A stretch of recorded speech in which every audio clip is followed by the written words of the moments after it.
Mana ketua kelasnya? Boleh disiapkan? Yuk. Iya, Mas. Salaman. Assalamualaikum warahmatullahi wabarakatuh. Waalaikumsalam warahmatullahi wabarakatuh. Jurusan. Berdoa seperti biasa. Rabbi zidni ilman. Masih hafal? Oke, Pak Guru bantu doanya sama-sama. Oke, siap ya? Oke, Pak Guru yang mana ya? Baiklah guys semua, sebelum kita belajar, terlebih dulu kita membaca doa secara bersama-sama. Ikut ya. Bismillahirrahmanirrahim. Bismillahirrahmanirrahim. Rabbi zidni ilman warzuqni fahman. Amin. Oke. Ini tidak salah perdoanya. Baik. Sebelum kita mulai belajar, Pak Guru absen dulu ya namanya. Zaid. Ya. Rahmat. Ainun. Reski. Yustin. Indah. Askia. Inaya. Di Pak Guru. Novel. Ada Pak. Iza. Ada Pak. Oke, ada semua ya.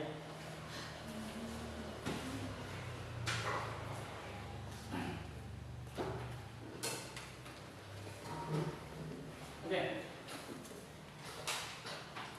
Gimana? Semangat belajar? Mana suaranya? Semangat atau tidak? Oke, kalau mau belajar itu harus semangat tuh. Ya kan? Kalau tidak semangat, bagaimana mau belajar? Sudah makan tuh? Hah? Sudah makan belum? Harus makan kalau sebelum belajar supaya kita belajar itu penuh energi. Baik. Sebelum Pak Guru masuk pada pembahasan kita kali ini, Pak Guru ingin membahas pembelajaran minggu lalu. Jadi minggu lalu itu kita membahas tentang masalah temanya itu tentang lingkunganku. Ada yang masih ingat pengertian dari lingkungan? Oke, Ainun. Lingkungan adalah segala sesuatu yang ada di lingkungan sekitar, makhluk hidup, baik berupa benda hidup, biotik maupun benda tidak hidup, abiotik. Oke, sepertinya Ainun masih ingat ya. Belajar dari mana? Oke, itu tadi adalah salah satu pengertian daripada lingkungan. Kemudian, ada yang masih ingat bagaimana cara kita untuk menjaga lingkungan? Oke. Cara menjaga lingkungan: 1. Membersihkan lingkungan secara rutin. 2. Buang sampah pada tempatnya. Ya, itu adalah salah satu cara bagaimana kita menjaga lingkungan kita agar tetap bersih. Yaitu tadi yang disebutkan membuang sampah pada tempatnya. Nah, sesuai dengan tema kita pada hari ini, kita akan bahas tentang masalah pengelolaan sampah.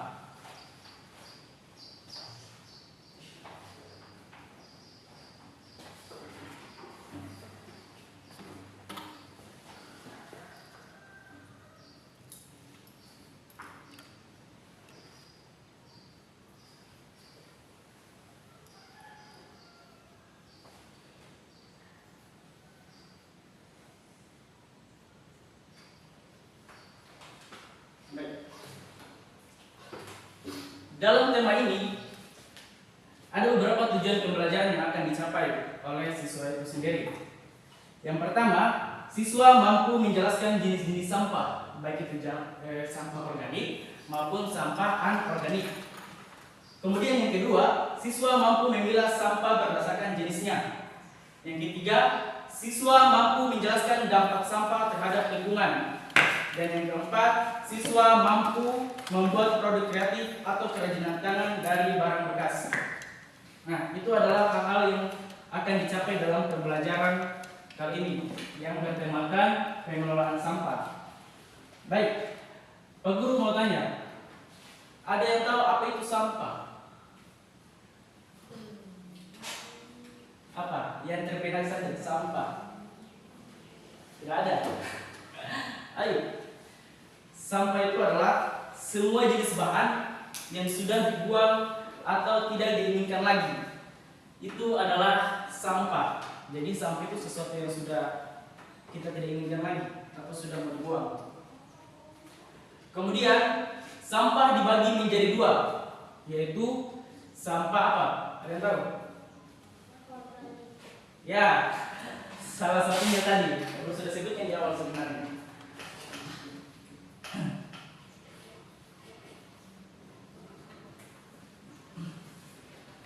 Yang pertama tadi sampah organik. Dan yang kedua apa? Ada yang masih ingat tadi? Hah? Ya, sampah anorganik.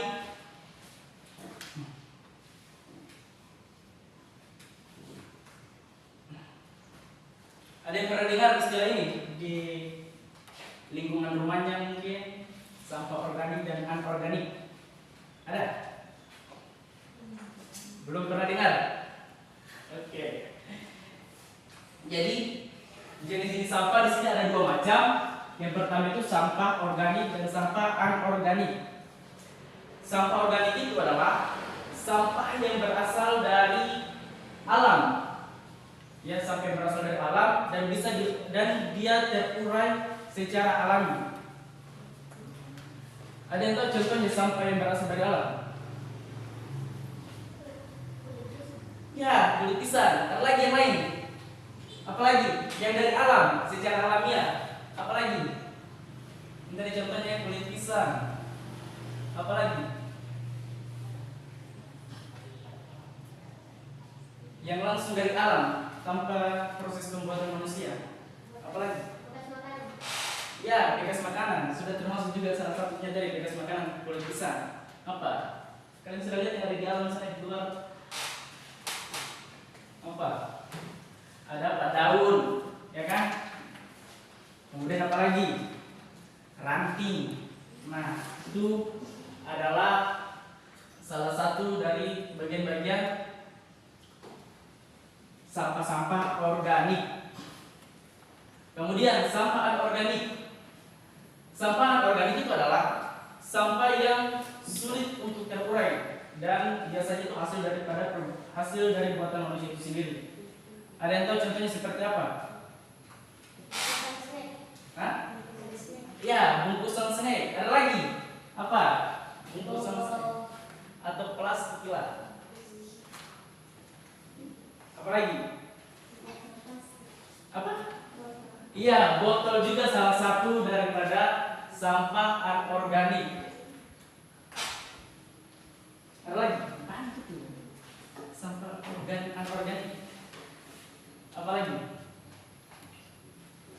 Nih, salah satunya kertas.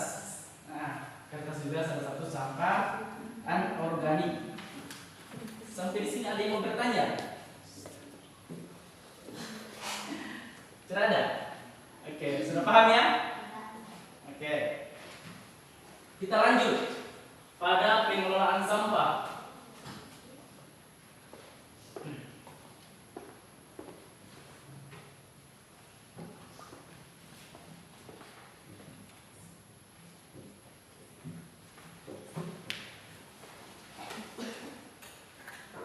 Pengelolaan sampah organik dan anorganik. Jadi pengelolaan sampah organik sama anorganik itu berbeda ya. Jadi pengelolaan sampah organik ini adalah maksud kakak, dia itu bisa salah satunya itu bisa berubah menjadi sebuah kompos. Ada yang pernah dengar kompos? Tidak pernah. Nah, kompos itu adalah salah satu pupuk alami yang dimana itu tujuannya juga bisa menyuburkan tanaman. Nah, bagaimana cara pengelolaannya? Jadi, cara pengelolaannya sampah organik ini dirubah menjadi sebuah kompos, yaitu dengan cara kita menyiapkan sebuah wadah, ya kan, wadah-wadah bekas, wadah. Kemudian di wadah tersebut kita isikan seperti sisa sisa makanan tadi, seperti kulit buah, sayur mayur. Nah, itu kita isi di dalam wadah tersebut. Bisa juga rumput-rumput kering yang sudah dibuang, yang sudah tidak dipakai lagi lah. Nah itu kita bisa satukan menjadi, kita kumpulkan ke dalam wadah tersebut. Kemudian kita bisa tambahkan sebuah tanah. Untuk apa? Jadi kegunaan tanah ini untuk mempercepat juga proses pengolahan sampah-sampah tadi, sehingga cepat untuk terurai. Sehingga itu setelah itu kita diamkan dalam waktu yang paling lama itu 3 bulan. Itu kurang lebih. Itu adalah waktu yang paling normal sih, 3 bulan itu. Sehingga bisa menjadi sebuah kompos atau pupuk alami yang bisa digunakan untuk menyuburkan tanaman juga. Nah itu salah satu daripada pengolahan sampah organik. Kemudian sampah anorganik. Sampah anorganik ini diolah dengan cara melakukan kegiatan daur ulang. Nah contoh kegiatan daur ulang ini seperti kita mengubah sesuatu barang yang lama menjadi sesuatu yang baru kembali. Contohnya seperti kertas bekas, ya kan? Jadi kertas bekas ini kita masukkan ke dalam yang khusus untuk tempat sampah yang didaur ulang. Jadi tidak bisa kita satukan yang sampah yang anorganik disatukan dengan sampah organik. Nah itu tidak bisa. Nanti akan tidak begitu cocok, sulit untuk penguraiannya. Karena sampah anorganik ini hanya bisa dilakukan dengan cara daur ulang. Jadi dari sebuah kertas bekas didaur ulang menjadi sebuah kertas yang baru. Kemudian kaca-kaca bekas dirubah kembali menjadi, bisa dirubah menjadi botol kaca, bisa juga dirubah menjadi kaca juga. Nah, jadi dengan kegiatan ini maka sampah-sampah itu akan lebih berkurang di lingkungan masyarakat, di lingkungan sekitar kita. Selanjutnya, dampak sampah terhadap lingkungan. Ada yang tahu dampak sampah terhadap lingkungan? Bisa menyebabkan banjir. Ya, salah satunya juga bisa menyebabkan banjir. Ada lagi selain menyebabkan banjir, apa?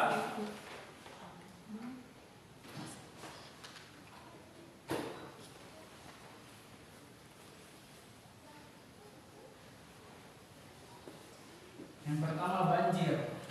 Oke. Tadi Rahmat menjawab terus ya.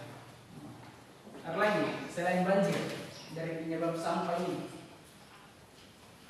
Ada? Terada. Oke.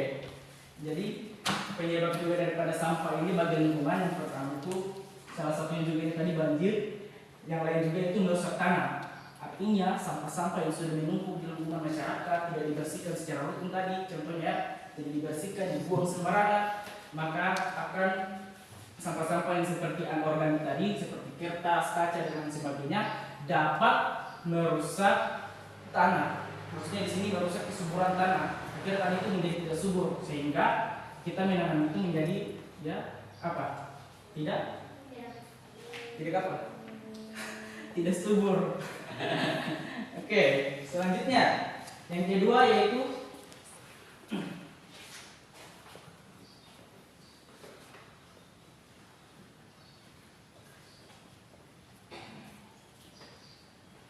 kemudian mencemari air.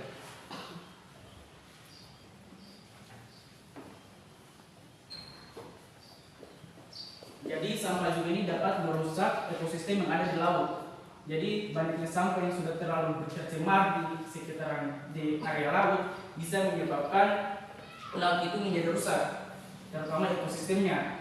Kemudian kalau air itu juga kotor, apakah kita bisa minum menggunakan air? Ada yang minum air kotor? Tidak.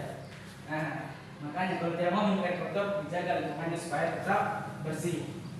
Selanjutnya polusi udara. Jadi sampah yang terlalu banyak bisa menyebabkan bau yang tidak sedap sehingga dapat mencemari udara. Apalagi melakukan pembakaran sampah yang terlalu keseringan merusak juga udara. Kemudian selanjutnya lewat sampah kita juga bisa membuat sebuah karya seni. Ya dari barang bekas, maksudnya barang bekas sampah bisa membuat sebuah karya seni atau kerajinan tangan. Contoh apa? Ada yang tahu seperti apa kerajinan tangan dari barang bekas? sebuah karya seni dari barang bekas yang terbuat dari apa yang belum dibuat? Contoh, apa? Mobil-mobilan. Ya, mobil dari apa? Dan botol. Ya, dari botol. Apalagi yang sering-sering dibuat? Rumah-rumah, rumah dari apa yang dibuat? Mungkin pernah bikin. Ada yang pernah buat? Ada? Hah? Suaranya begitu pernah dengar? Oke. Jadi bisa juga dengan baik. Jadi dengan menggunakan barang-barang bekas kita bisa menghasilkan sesuatu yang bermanfaat atau berguna bagi lingkungan juga. Contoh seperti botol-botol bekas, kita bisa buat seperti vas bunga, ya kan? Nah, vas bunga kan bisa digunakan di lingkungan rumah juga, dan bisa juga bernilai jual kalau seandainya pun tidak bagus. Nah, dan contoh juga seperti gardus. Nah, jadi gardus itu kita bisa bikin apa? Bisa bikin mobil-mobilan juga, bisa membuat sebuah rumah dari gardus. Nah, ini bisa menjadi sesuatu yang bernilai jual juga di lingkungan masyarakat, sehingga dengan melakukan hal ini dapat mengurangi sampah-sampah yang ada di masyarakat. Baik, sampai sejauh ini sudah paham? Paham? Ada yang mau bertanya? Ada yang bertanya? Tidak? Oke, baik. Kita cukupkan saja pembelajaran kita sampai di sini ya. Dan untuk tugasnya, kakak harapkan nanti kakak bagi kelompok ya. Ini kelompoknya sama yang ini, 1, 2, 3, 4, 5. Kelompok 1. Yang ini juga 5 orang, kelompok 2. Nah, jadi nanti minggu depan kakak mau lihat di sini nanti buat karya atau kerajinan yang terbuat dari barang bekas. Nah, misalnya terserah mau terbuat dari apa? Mau terbuat dari pipa kah, dari gardus kah, terserah. Nah, tergantung kelompoknya masing-masing. Nanti minggu depan di bawah. Oke? Oke? Mana suaranya? Iya? Semangat. Baik, mungkin itu saja pembelajaran kita pada hari ini. Terima kasih atas perhatian yang kita berikan semua. Tetap semangat belajar dan terus belajar untuk menggapai cita-cita kalian. Jangan pernah menyerah karena masa depan masih panjang. Mungkin itu saja. Bila ada salah kata, kami minta maaf. Dan Pak Guru